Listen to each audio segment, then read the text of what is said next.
Hello friends, welcome to Nafsheer kitchen. Nellore special అండి కారం దోశ.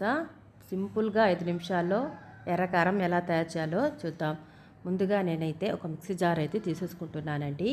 ఇందులో 1 కప్పు వరకు ఆనియన్ను ఈ విధంగా కట్ చేసి మిక్సీ జార్లో తీసుకుంటున్నాను. అలాగే వెల్లుల్లి రెమ్మలను 6 తీసుకుంటున్నాను. టమాటాను కూడా 1 కప్పు వరకు తీసుకుంటున్నాను. ఈ విధంగా కట్ చేసి మిక్సీ జార్లో తీసుకొని శుభ్రంగా కడిగి ఎండుమిర్చి అయితే ఒక 15 వరకు తీసుకుంటున్నాను.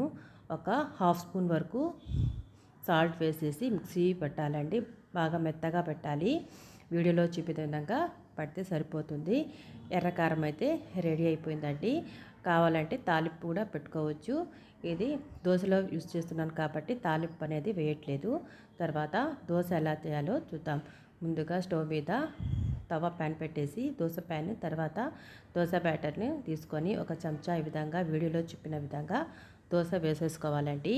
తర్వాత నార్మల్గా కూడా దోశ వేసుకోవచ్చు. నేనైతే ఎగ్తో వేస్తున్నాను కాబట్టి ఒక కోడిగుడ్డు అయితే ఈ విధంగా కొట్టి ఈ విధంగా ఇందులో వేసేసి తర్వాత కారంని ఇప్పుడు ముందుగా రెడీ చేసి పెట్టుకున్న కారం పచ్చడి కూడా ఇందులో వేసేసి అంతా స్ప్రెడ్ అయ్యే విధంగా చెంచాతో బాగా స్ప్రెడ్ చేయాలండి.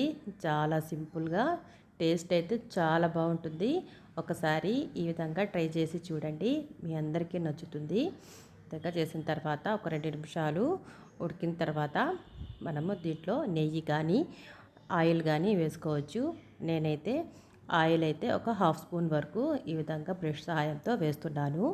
చాలా సింపుల్గా అయిపోతుంది. ఒకసారి ట్రై చేయండి. నా వీడియో కనుక నచ్చినట్లయితే తప్పకుండా లైక్, షేర్, సబ్స్క్రైబ్ చేయండి. పక్కనే ఉన్న బెల్ ఐకాన్ను క్లిక్ చేయండి. అప్పుడే నేను అప్లోడ్ చేసే కొత్త వీడియో నోటిఫికేషన్ ద్వారా మీరు చూడగలరు. అంతే ఫ్రెండ్స్, చాలా ఈజీగా ఉడికింది కదా. ఇంకా రెండో వైపుకు టర్న్ చేసుకోవాలి.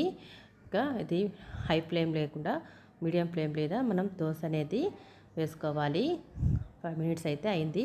ఇంకా రెండో పక్కకు టర్న్ చేస్తున్నాను. ఈ విధంగా టర్న్ చేసేసి మరో 2 నిమిషాల పాటు మీడియం ఫ్లేమ్ మీద మనం దీన్ని దోశ అయితే ఉడికిస్తే సరిపోతుంది. ఇంతే ఫ్రెండ్స్, చాలా ఈజీగా రెడీ అయ్యే ఎర్రకారం కోడిగుడ్డు దోశ అయితే రెడీ అండి. మీరు కూడా ఒకసారి ట్రై చేసి మీకు ఎలా కుదిరిందో నాకు కామెంట్ ద్వారా తెలియజేయండి. వీడియో నచ్చినట్లయితే తప్పకుండా లైక్ చేయండి. ఈ వీడియో పూర్తిగా చూడండి ఫ్రెండ్స్. అలాగే లైక్ కూడా ఇవ్వండి.